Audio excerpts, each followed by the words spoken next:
On your order of worship are this week's scriptures, and we get these from the lectionary. So that's the series of scriptures that use from the Old Testament, the New Testament, and many churches follow the lectionary each week in terms of understanding where the focus is for our not only our Bible study, but our study of life. So Matthew 5, 1 through 12. And those of you who have received little sheets of paper, your time is coming soon. Now, when Jesus saw the crowds, he went up on a mountainside and he sat down. His disciples came to him, and he began to teach them, saying, who has number 3? Blessed are the poor in spirit, for theirs is the kingdom of heaven. 4. Blessed are those who mourn, and they will be comforted. 5. Blessed are the meek, for they will inherit the earth. 6. Blessed are those who hunger and thirst for righteousness, for they will be filled. 7. Blessed are the merciful, for they will be shown mercy. 8. Blessed are the pure in heart, for they will see God. Yes. 9. Blessed are the peacemakers, for they will be called children of God. Amen. And number 10. Blessed are those who are persecuted because of righteousness. Yes. Blessed are all of us. But who's counting? Jesus doesn't want us to be happy because we've counted our blessings. He wants us to know we are blessed and to live our blessings. It had been years since he'd last been home. First, Jason went off to state college, and then there was this computer programming job he had after graduation. Now, he stuck with that for a few years, learning the ins and outs of the software industry. Then he joined a couple of friends in starting their own company. Together, they rode the dot-com bubble until it burst. They lost big in the Silicon Valley crash, but they didn't lose everything. A few years later, they were back, stronger than before. And by the time he had reached his mid-30s, Jason was a millionaire, at least on paper. And that wasn't all that impressed the circles he frequented, but it made him a rock star at home. Jason's dirty little secret was that he had earned big, but guess what? He spent big. His balance sheet looked impressive, but he was chronically short on cash. That possibly sounds like some millennials I know. Some months he had trouble making his credit card payments. Then the news came that Jason's mother was sick. She was in the hospital. A heart catheterization, possibly a bypass surgery. And he hopped the next flight home, first class, but he was using frequent flyer miles. And then he found himself seated in a vinyl-covered chair at the foot of his mother's bed, watching the jagged, multicolored lines dance across the heart monitor. His mother was glad to see him, and he was glad to see her. "I've stayed away far too long," he confessed. "I know," she replied. "I've done well for myself," he said, as if some justification was needed. "I know, too, and I'm proud of you." Then his mother asked the question that stopped Jason in his tracks. but are you happy?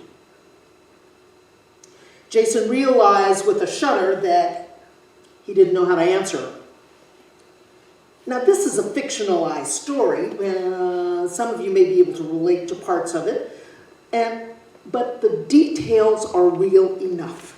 Lots of people today are chasing dreams of happiness so ferociously that the chase itself has become everything.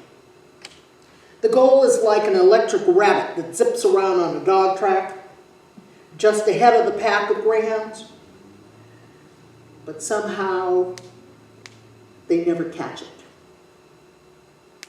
One bright sunny day, Jesus sits with his disciples on a hillside. Beyond them are throngs of people who have begun to follow him everywhere. He begins to speak. And as Eugene Peterson paraphrases his words, here is some of what Jesus said. You're blessed when you're at the end of your rope. With less of you there is more of God. You're blessed when you feel you've lost what is most dear to you. Only then can you be embraced by the one who is most dear to you. You are blessed when you're content with just who you are. No more, no less. That's the moment you find yourselves the proud owners of everything that cannot be bought. Now, we call them the Beatitudes. There are 8 of them. 8 statements of what it means to be blessed by God. They were radical and countercultural back then, and they're equally so today. Especially to our friend Jason, to many people like him, and to many more people who would like to be like him. Remember how when Jason's mom asked him if he was happy and he didn't know what to say? There's some biblical translations who believe the Beatitudes should be translated to the word happy. Happy are those who know they are spiritually poor. The kingdom of heaven belongs to them. And so on. Happy indeed are those who turn to Jesus Christ and follow his ways, who trust his teachings over against some of the tawdry wisdom of the world, whose motto is summed up in a bumper sticker slogan, "The one who dies with the most toys wins." I don't know where those toys are going, because once we're gone, you don't see a U-Haul following the hearse. Can blessings really be counted? A great many of us hear the word blessings and know right away what we're expected to do. We have to start counting. Count your blessings, the old song goes. Name them one by one. Count your blessings. See what God has done. What has God done in your life? What are the positive gifts that you have been given in your life? Think positive about God and Jesus. Yes, thinking positive about God and Jesus. Yes, Tom? He blessed me with 3 beautiful sons. I'm sorry? He blessed me with 3 beautiful sons. Yes, blessed you with 3 beautiful sons. And gives you the strength to rear them with love, with compassion. Not everybody does it the same way. In Bible study this morning, we were talking about our parents. And I was saying that, I didn't grow up in a warm and fuzzy world. My mother wasn't one of those huggy people. She was determined, we're going to get this done. She was setting her goals for what she wanted. And she got it. And she got them. But I did not feel joy from her. live my life in a different way.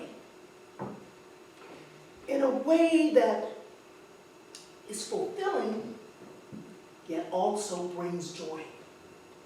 We have some folks who said, you know, I haven't volunteered as much as when I came to this church. I've been volunteering and volunteering and volunteering. But believe it or not, is there satisfaction in that? Is there peace in that? Is there knowing that this this church that was built in 1893 can go forward to offer the messages of God's love and peace, forgiveness, compassion, understanding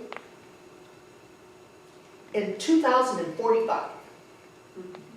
Now, I'm not sure how many of us are going to be here in 2045.